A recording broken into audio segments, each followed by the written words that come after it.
Olá, bem-vindo ao meu canal. Meu desejo é que através das mensagens e todo o conteúdo que é oferecido aqui, você seja ricamente abençoado. E eu peço que, se possível, você faça a sua inscrição, ative as notificações e, por que não também, enviar para algum amigo como sugestão para abençoar a vida deles.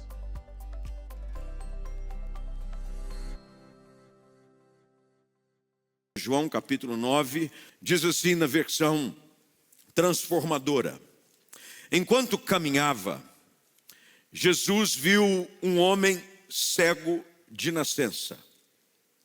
Seus discípulos perguntaram: Rabi, que quer dizer mestre, por que este homem nasceu cego? Foi por causa de seus próprios pecados ou dos pecados de seus pais? Jesus respondeu: nem uma coisa, nem outra. Isso aconteceu para que o poder de Deus se manifestasse nele. Devemos cumprir logo as tarefas que nos foram dadas por aquele que me enviou. A noite se aproxima, quando ninguém pode trabalhar. Mas enquanto estou aqui no mundo, eu sou a luz do mundo. Depois de dizer isso, Jesus cuspiu no chão, misturou a terra com saliva e aplicou-a nos olhos do cego. Em seguida disse: vá lavar-se no tanque de Siloé, que significa enviado. O homem foi, lavou-se e voltou enxergando. Seus vizinhos e outros que o conheciam como mendigo começaram a perguntar: não é este o homem que costumava ficar sentado pedindo esmolas? Alguns diziam que sim, e outros diziam: não, apenas se parece com ele. O mendigo, porém, insistia: sim, sou eu mesmo. Quem curou você? Perguntaram eles. O que aconteceu? Ele respondeu: o homem chamado Jesus misturou terra com saliva, colocou em meus olhos e disse: vá lavar-se no tanque de Siloé. Eu fui e me lavei, e agora posso ver. Onde está esse homem? Perguntaram. Não sei, respondeu ele. Ao contrário das inúmeras curas físicas que você consegue ler pela narrativa dos evangelhos e também muito encontrada no início da igreja, em Atos dos Apóstolos, não existem muitos relatos de curas físicas no Antigo Testamento. A proporcionalidade, ela é muito diferente, é grande. No Antigo Testamento, existem apenas 3 narrativas de ressurreição de mortos. Todas elas no livro dos Reis. Milagres de ação física, sobrenatural, eram raros. Não era comum você ver acontecendo o poder de Deus libertando pessoas de problemas físicos. O fato é de que a própria leitura dessa noite nos leva a entender de que até então não se tinha registro de alguém que havia sido curado de uma cegueira de nascença.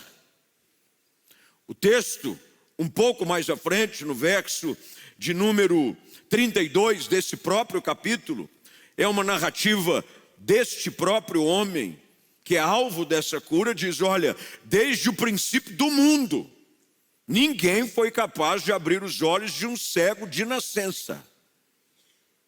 Não havia relatos. Havia curas, cegos voltavam a ver, mas veja, eles voltavam a ver.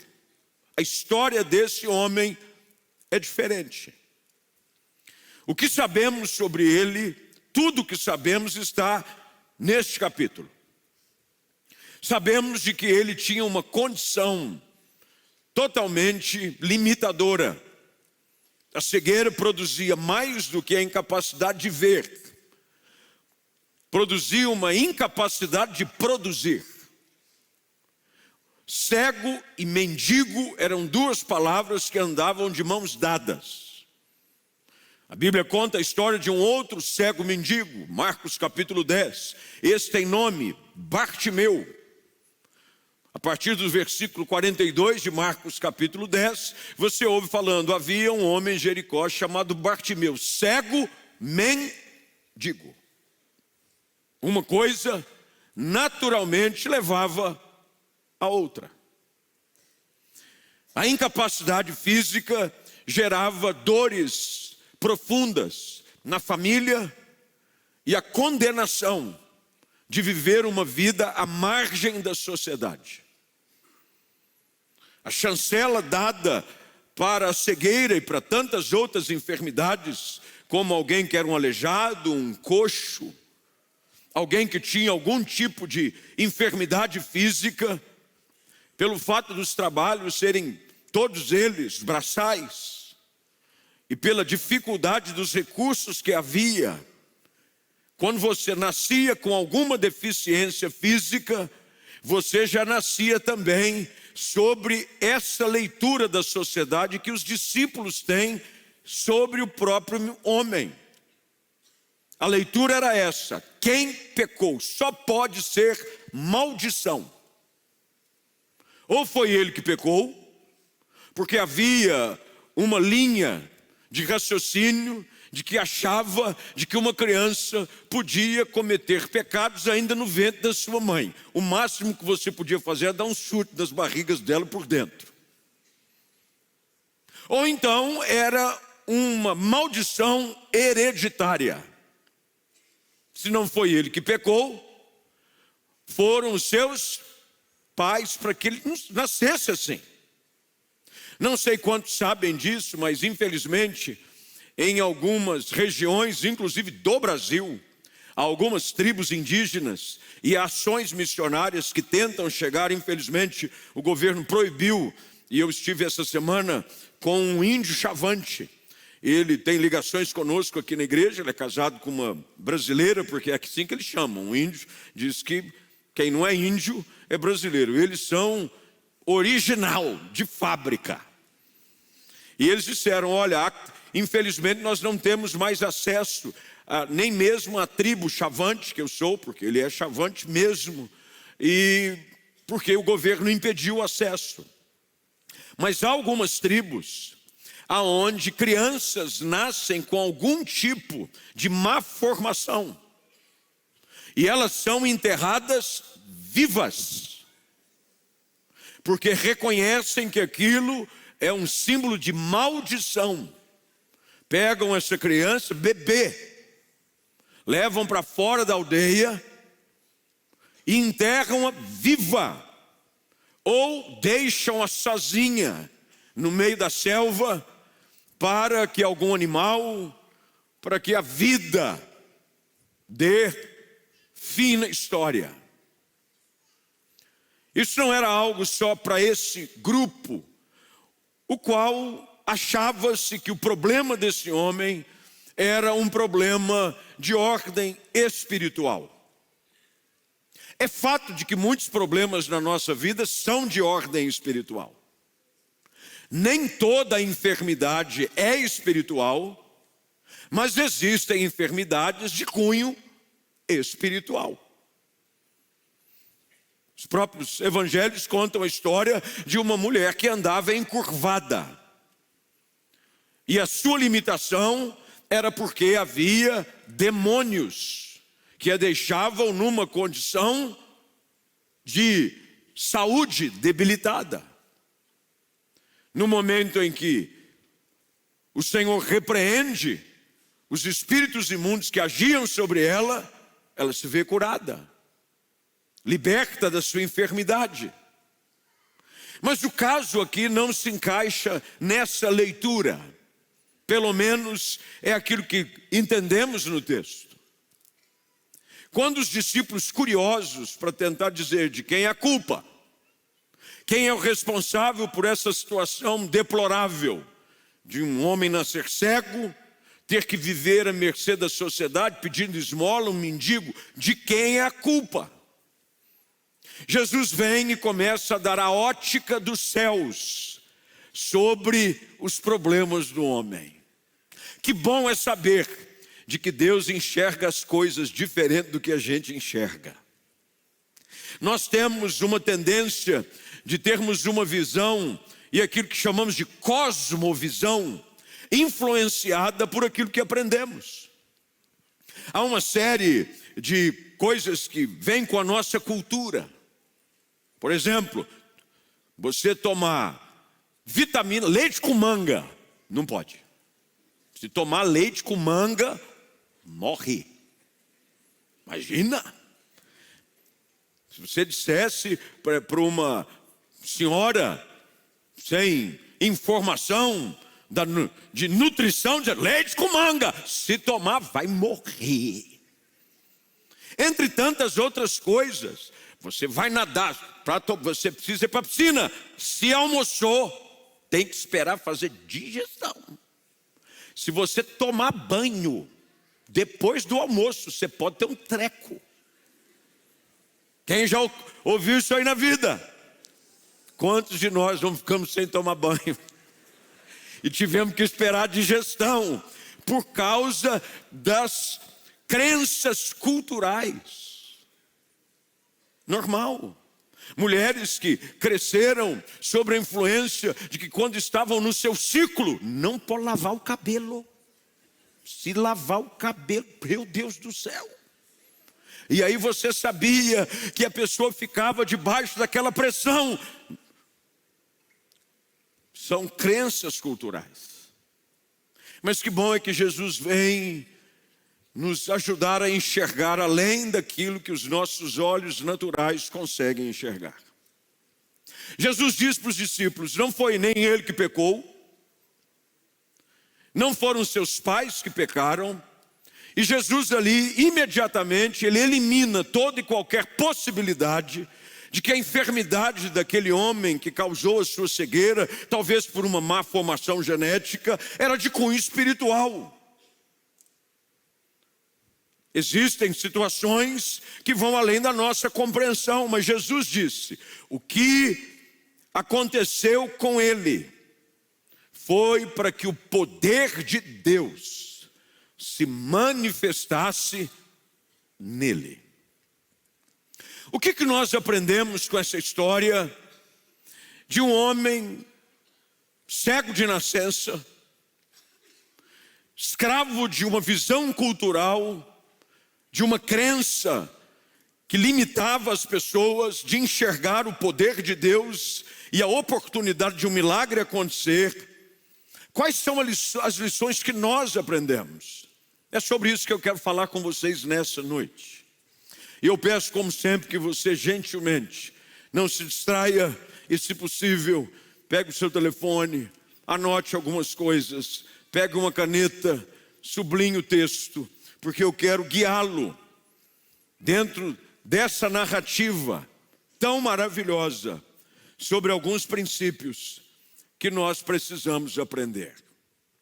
A primeira delas é de que quando as situações surgirem e nós não conseguimos entender o porquê delas, porque há situações na vida que nós não sabemos o porquê nós já estamos enfrentando. Essa era a questão dos discípulos. Por quê? De quem é a culpa? Já perceberam como nós sempre temos a tendência de tentar achar um culpado? De quem é a culpa? Por que isso? Quantas vezes você já não passou algum tipo de dor, de limitação, seja ela familiar, alguma crise emocional, financeira, e você pergunta: por que, Deus? O que eu fiz de errado? Essa tendência vem conosco, quase que como uma essência do nosso homem adâmico. Porque lá no Éden, quando a mulher pega do fruto da árvore proibida, come, dá ao homem naturalmente. Quando Deus o confronta e confronta o homem, ele vai atrás de um culpado. Ele diz: foi a mulher que o Senhor me deu, não tem nada a ver com isso. Eu estava quieto na minha, numa boa. O Senhor olhou para mim, me achou meio triste. Aí o Senhor me deu. Eu estava inclusive dormindo quando o Senhor inventou esse negócio. O Senhor me fez cair num profundo sono, tirou de mim um lado da costela aqui, e o Senhor fez a mulher. Errado, é bonito, gostei, glória a Deus por isso. Aliás, glória a ti por isso. Mas a culpa é dela. Nós temos uma tendência de sempre encontrar um culpado. Porque quando nós encontramos um culpado, nós tentamos nos isentar da responsabilidade. É sempre mais fácil culpar alguém do que se responsabilizar pelo problema. A visão dos discípulos era dizer: alguém tem responsabilidade nisso aí. Se ele está passando por isso, é porque Deus está tratando. Você já viu gente passando por luta e você inconscientemente, se não falou, pensou, dizendo: Deus deve estar tratando. Isso aí deve ter feito alguma coisa errada. Ah, está passando essa luta? Pode procurar que tem alguma coisa errada. Jesus vem e começa a ensinar os discípulos sobre qual é a visão de Deus para os problemas da vida. E a visão de Deus, primeiro, é essa: procure sempre solução e não um culpado. O mundo está cheio de gente apontando o dedo, pouca gente estendendo a mão.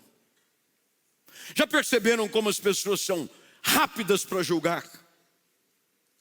Nós temos dentro de nós quase que um tribunal de acusação que funciona 24 horas. 24 horas a gente está com esse sistema acusatório. Gostamos de apontar os dedos, de atacar pedra. Lembre-se do caso que acontece, inclusive, um capítulo antes, de uma mulher que é pega em flagrante adultério. Todo mundo foi e pegou uma pedra. E a Bíblia diz: do menor ao maior, todos eles que estavam naquela cena tinham uma pedra na mão. Jesus agora ajuda os discípulos a corrigir a sua teologia. A teologia de Deus é trazer solução para o problema, não apontar o dedo para o erro apenas. Normalmente nós gostamos de apontar o dedo, e a igreja vem como uma agência de Deus para socorrer e abrigar o aflito. Eles apontavam o dedo: quem errou? Foi ele, foram seus pais. Mas Jesus ensina de que nós, diante de um quadro como esse, precisamos aprender a procurar mais soluções do que ficar atrás do culpado. Vença a crise do Sherlock Holmes que há em você. Você fica dando uma de detetive, mas não precisamos descobrir o que foi. E você fica julgando e você faz comentários maldosos. E você entra, a rede social, como uma vez li, disse que deu voz aos tolos. Mas mais do que aos tolos, deu voz aos impiedosos. Pessoas que vêm e julgam sem saber a história. Jesus, mesmo conhecendo, porque ele conhecia a história desse homem, aliás, lembre-se do que o salmista afirma no Salmo de número 139. Ele diz que o Senhor foi quem formou o homem no ventre da mãe. Deus conhecia esse moço enquanto ele ainda era substância informe no ventre da sua mãe. Jesus já sabia quem era esse homem e que ele nasceria cego. Tem coisas que nós não conseguimos explicar com a nossa teologia rasa. Já percebeu como às vezes nós somos arrogantes e prepotentes, tentando explicar para os outros Deus? Vou explicar Deus para você. A mente dele é mais alta do que a nossa. os caminhos dele muito mais altos do que o nosso. É por isso que Paulo, ao escrever aos Romanos, diz que quem compreendeu a mente do Senhor, quem compreendeu? Pare de tentar explicar coisas para os outros e tentar ser um representante de Deus para o problema dos outros. Jesus está mais interessado em buscar ajudadores do que apontadores de erros. Já havia uma classe religiosa que dominava a época chamada de fariseus. Conheciam a lei, sabiam julgar com facilidade. As acusações estavam quase que prontas. Para todo caso, para toda situação, havia um dedo para apontar, uma pena a se pagar. Mas Jesus vem para ser a esperança do perdido, do cego, daquele que não tem nenhuma expectativa de mudança de vida. E é esse grupo de pessoas que Jesus está querendo discipular. Jesus está ensinando aos seus discípulos: parem de enxergar o mundo e as pessoas sobre a ótica da cultura e dessa crença limitadora. Sejam solucionadores de problemas e não apontadores de erros. Que bom seria se você buscasse meios para ajudar, ao invés de julgar. Como a vida seria melhor se nós estivéssemos mais interessados em facilitar a vida das pessoas do que simplesmente acusá-las. Diante desse quadro, Jesus pega a cena em si para dar uma lição extremamente importante para os discípulos, para os fariseus e para nós hoje também. Jesus mostra de que quem define a forma de agir é Ele e não os homens. E a segunda coisa que eu queria que você anotasse e marcasse em algum lugar é de que quando as crises parecerem inexplicáveis, espere um agir sobrenatural e inexplicável da parte de Deus. Veja, o próprio relato do homem é: nunca, desde o princípio, houve um cego de nascença que foi curado. Nunca! Mas isso é até Jesus entrar em cena. Talvez você tenha ouvido uma situação que diz assim: nunca, não há relatos, não há registros. Você pode buscar estudos sobre esse caso, no aspecto da medicina, não há saída. Mas é aí que entra o mistério da glória de Deus. Deus tem o poder para fazer aquilo que nenhum homem consegue fazer. E Ele faz de uma forma totalmente inóspita. Aliás, um tanto grosseira. Jesus poderia muito bem ter dado, como deu, ordem a outros cegos que Ele curou, e os milagres que Jesus realizou foram tantos, que o próprio texto de João, lá no final, no capítulo 20, diz que se todos os milagres de Jesus fossem registrados em livros, nem todos os livros do mundo seriam capazes de registrar a narrativa desses milagres. Jesus podia, com o poder da sua palavra, simplesmente dizer: volta a ver. Ele fez isso com o servo de um centurião que estava acamado enfermo numa outra cidade distante cerca de 35 quilômetros.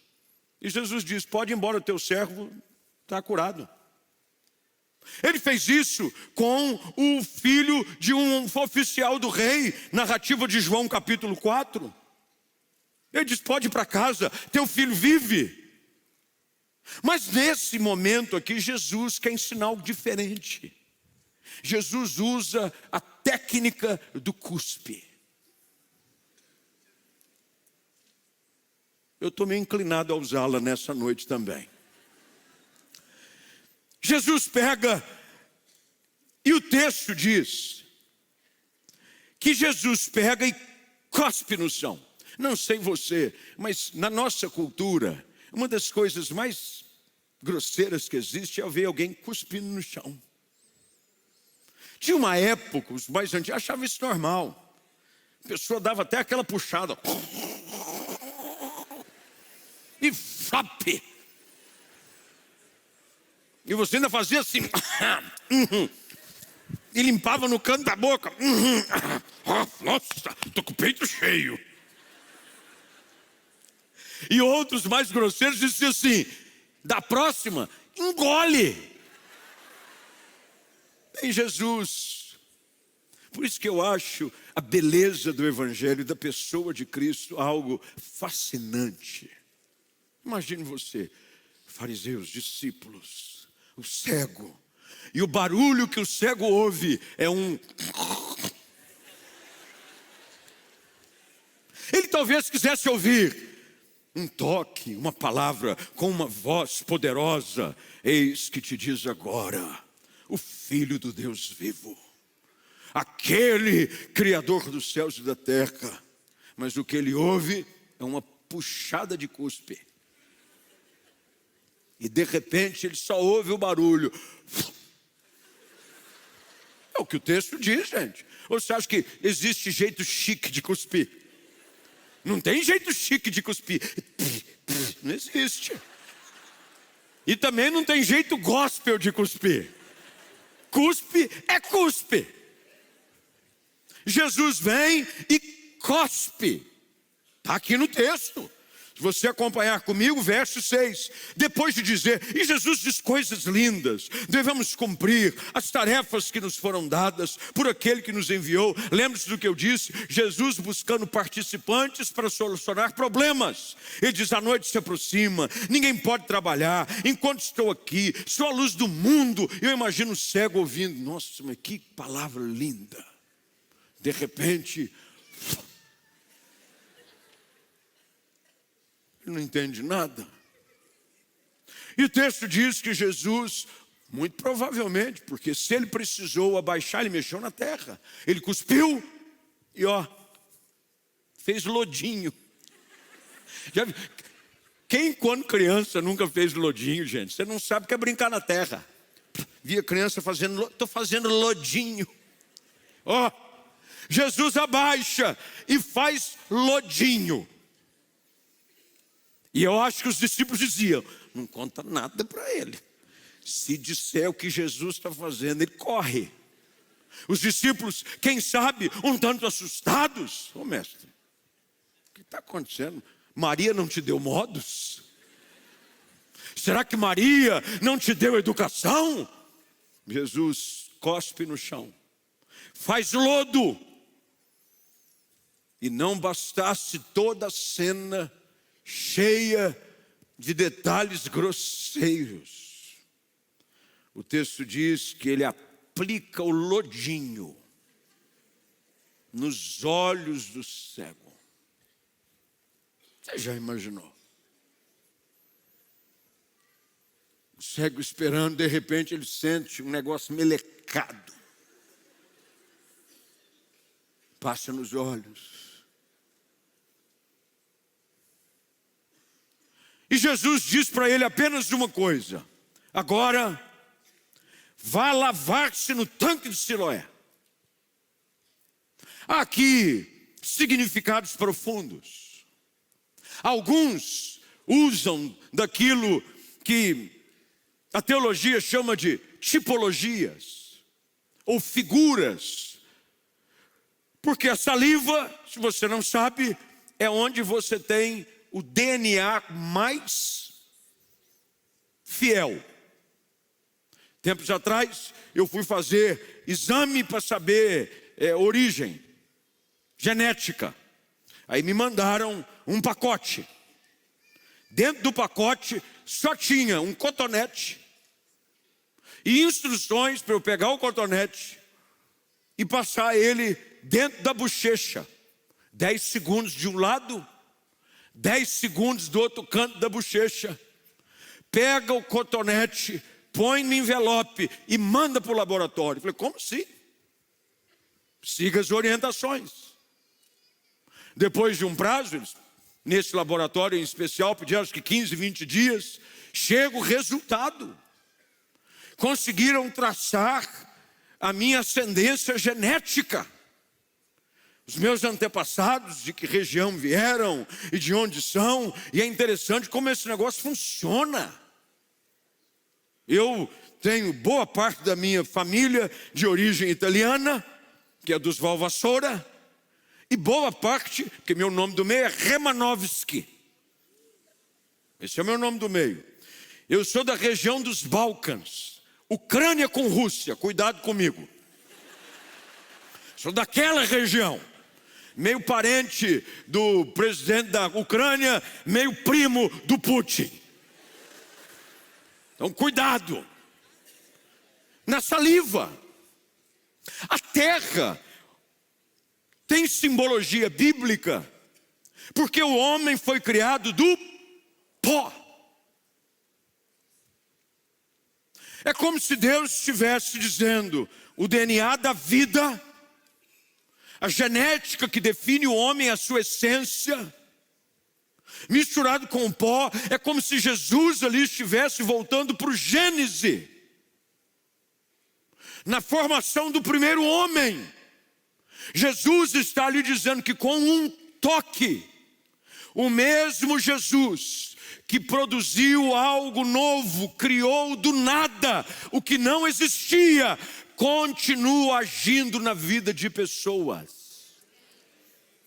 E ele manda, vai lavar-te num tanque chamado Siloé, que significa enviado. E nós sabemos muito bem de que ali ele está falando de si próprio. Todas as vezes que o DNA de Deus gera nova vida, e você vai até a presença de Cristo enviado, espere um milagre sobrenatural. O texto diz que esse homem não sabe muito bem o que está acontecendo. Aliás, ele não sabia nem sequer a fama de Jesus. Depois que ele é interpelado pelos religiosos fariseus, de quem havia o curado, ele diz, eu sei que um homem chamado Jesus de Nazaré cuspiu, passou saliva, mandou eu lavar. E quando eu voltei do tanque de Siloé, veja o que o texto diz, verso de número 7. Ele voltou enxergando. Não limite o agir de Deus na sua vida. Um toque de Deus, da forma que Deus pode curar, de maneiras que você não consegue imaginar. Sem você sentir nada, Deus pode estar trabalhando. Porque às vezes nós achamos que para Deus agir, você precisa sentir alguma coisa. É como aquela história de que passou um bêbado em frente à igreja. E ele passa em frente à igreja, a igreja era muito barulhenta, o povo gritando, uma gritaria no culto. E o bêbado curioso passou e perguntou, o que está acontecendo aí? E havia um obreiro na porta da igreja. E o obreiro diz, Deus está operando. O bêbado responde, deve ser sem anestesia, porque o povo não para de gritar. Às vezes nós achamos que Deus precisa operar de uma maneira que a gente precisa sentir. Deus pode agir da maneira como Ele quer, e é tudo baseado na sua necessidade de fé. Talvez, eu acredito que esse homem precisava sentir algum toque físico, algo que marcasse. Lembre-se de que Jesus curou inúmeras pessoas, e aquelas que são registradas nas Escrituras, muitas delas foram curadas sobre a seguinte palavra de Jesus: seja feito conforme a tua fé. Mulher com fluxo de sangue, o que ela disse? Se eu apenas lhe tocar as vestes, eu serei curada. O ponto de contato para ela era a orla da veste de Jesus. Mas ela poderia ter dito: se eu simplesmente chegar perto dele, eu serei curada. Tudo depende da sua expectativa. Portanto, não limite o agir de Deus. Não questione o que Deus fez na vida de um ou o que Deus fez na vida do outro. Tem pessoas que são transformadas pela pregação da palavra, com uma música, com um testemunho, com uma história, com um versículo, com uma mensagem enviada pelo telefone. Deus opera em nós tanto o querer como o realizar. É Deus que faz. Os discípulos desse homem estão aprendendo: deixe Deus ser Deus. Tire Deus das suas caixinhas de limitações. Porque tem gente que vem para o culto e diz assim: se eu hoje não ouvir aquela música, é porque Deus não falou comigo. Aí você vem quase que orando, intercedendo: Diego, canta aquela música. Eu recebo na caixinha de pergunta, tem gente dando palpite nas músicas que nós vamos cantar agora. O pessoal diz: o leão rugia, o leão ficou rouco, parou de rugir faz tempo. Porque aqui tinha culto, que todo culto o leão rugia. Ruge o leão, o leão, era leão para tudo quanto é lá. Ruge o leão, o leão ficou rouco. Faz tempo que o leão precisa dar uma pastilha para ele voltar a rugir aqui. E a gente vem limitando. Quem será que vai pregar? Se fulano for pregar, não limite. Deus usa as coisas loucas desse mundo. Deus usa as loucuras para confundir o sábio. Você imagina qual foi a teoria de cura? Imagina os discípulos dizendo: eu nunca imaginei que esse homem ia cuspir, fazer lodinho. Que coisa nojenta. Mas o que Jesus está ensinando é: não coloque Deus nas suas caixinhas. Deus é grande, toda a terra está cheia da sua glória. Deus age do jeito que Ele quer. Ele não deve satisfação para aquilo que você acha que é certo ou errado. Deus salva quem Ele quer, do jeito que Ele quer. Porque às vezes a gente vê pessoas assim: aquilo que não tem jeito. Conheço a história. Se puxar a capivara. Olha, eu creio que Jesus salva, mas esse aí eu tenho dúvidas. Porque a gente começa a querer achar que Deus vai fazer aquilo que você acha que é possível, e não é assim. Outra coisa que nós aprendemos nessa história: ele é curado, e a notícia corre entre os religiosos. Corre a notícia de que o cego de nascença agora voltou a ver. Vão perguntar para o pai dele. Diz: olha, ficamos sabendo que o seu filho, ele foi curado. Os líderes se recusavam a crer que ele havia sido curado, por isso mandaram chamar os pais dele, verso de número 18, e perguntaram: ele é seu filho, ele nasceu cego, se foi, como é que pode ver agora? É a limitação da religiosidade que te impede de enxergar aquilo que Deus pode fazer. Como assim? Nasceu cego e agora pode ver? Ele é teu filho? Explica essa situação. Aqui nós sabemos de que o homem já tinha uma idade a qual ele podia responder por si só. Normalmente pagava-se impostos a partir dos 20 anos de idade. Portanto, muito provavelmente esse homem tinha mais de 20 anos. O cego agora é cego. E o pai diz: vai e pergunta para ele. Nós não sabemos como pôde ver agora, nem quem o curou, mas ele já tem idade suficiente. Ele é nosso filho, ele nasceu cego, eu não consigo explicar. E aqui a gente aprende uma coisa: as nossas experiências são nossas. Tem gente que não vai entender o que Deus está fazendo na sua vida. E se você tentar entender, eles vão fazer cara de Está mentindo. Não pode ser. O pai não tinha argumentos. Olha, eu sei que ele era cego, ele nasceu cego. Só que de repente ele chega em casa eufórico, vendo. E os religiosos vão até o homem.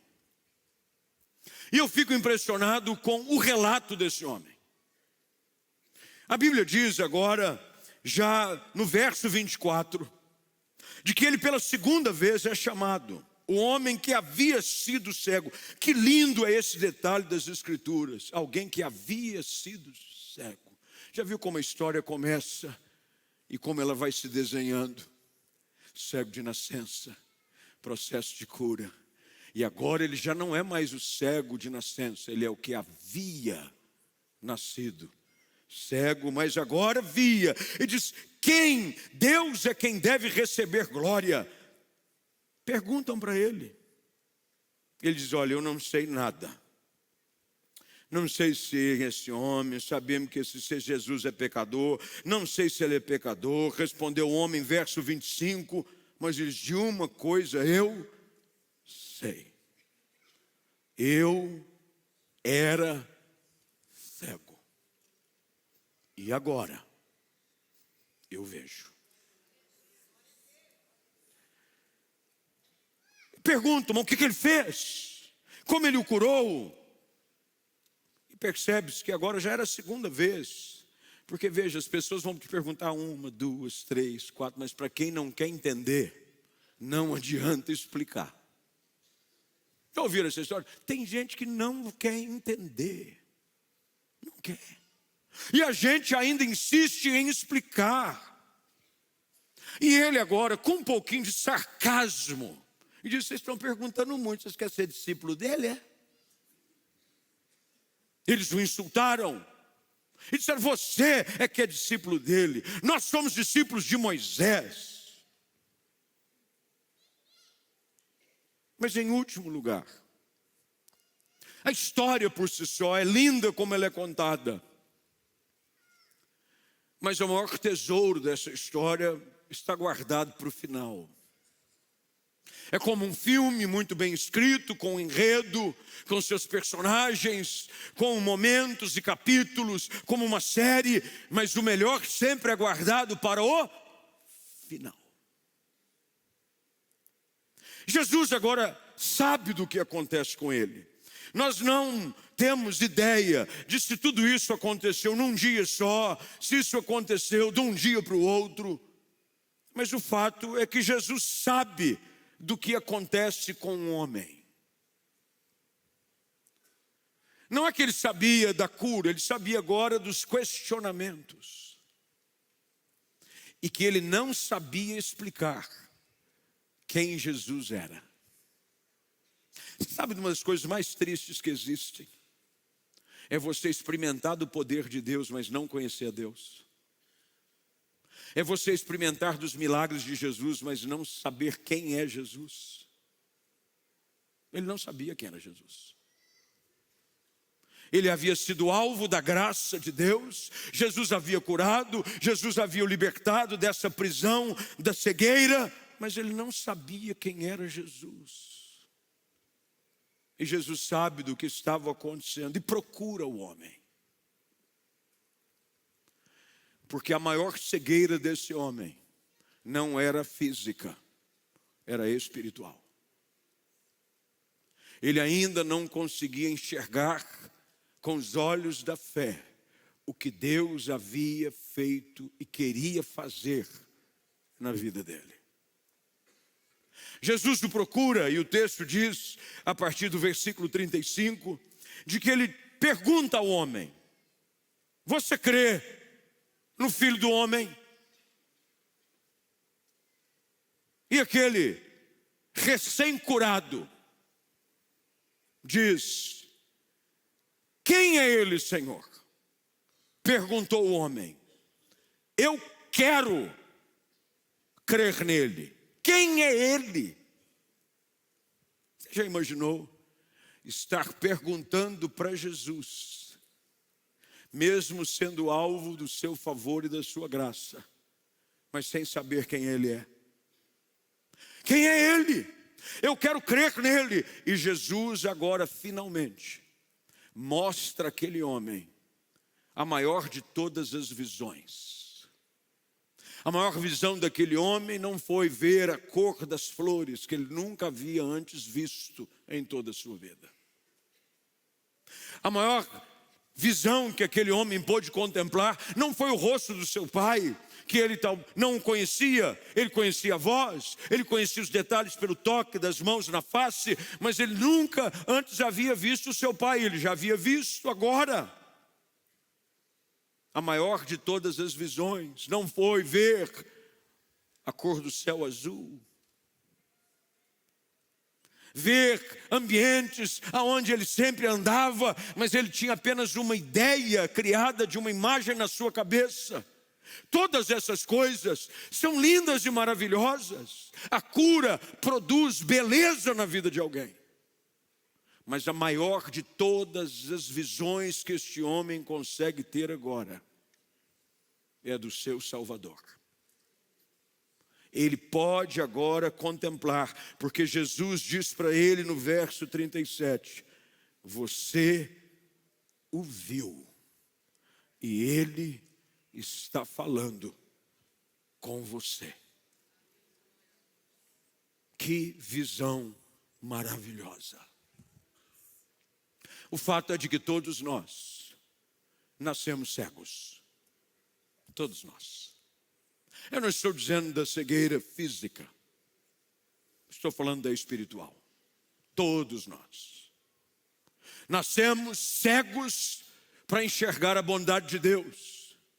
Cegos como os discípulos e os religiosos, que apontavam o dedo, que eram rápidos para acusar, mas tinham dificuldade de enxergar a maravilhosa graça do Senhor. Esse homem agora tem o poder de ter aberto, não com saliva e com lodo, mas com a palavra de Jesus, os olhos do seu coração. Jesus agora não passa saliva numa terra, faz lodo e passa nos olhos do coração, não. Jesus agora revela-se a ele. Você está vendo o Filho do homem. E ele responde, Senhor, eu creio. E este homem é salvo. A cegueira do seu coração é curada. E ele sai agora não mais apenas para admirar a beleza da vida e da natureza, mas ele sai para contar a beleza do perdão e da graça de Jesus sobre a sua vida. Nessa noite, eu não sei como você se encontra. Não sei se você tem sido alvo do julgamento de pessoas ou se você tem julgado alguém. Mas Deus quer que você entenda de que Ele tem o poder de mudar toda e qualquer realidade, a sua e a dos outros. Mas mais do que mudar a sua realidade, Ele quer abrir os teus olhos, para que você enxergue um Deus que tem poder para perdoar pecados, mudar a sua história e fazer algo novo na sua vida.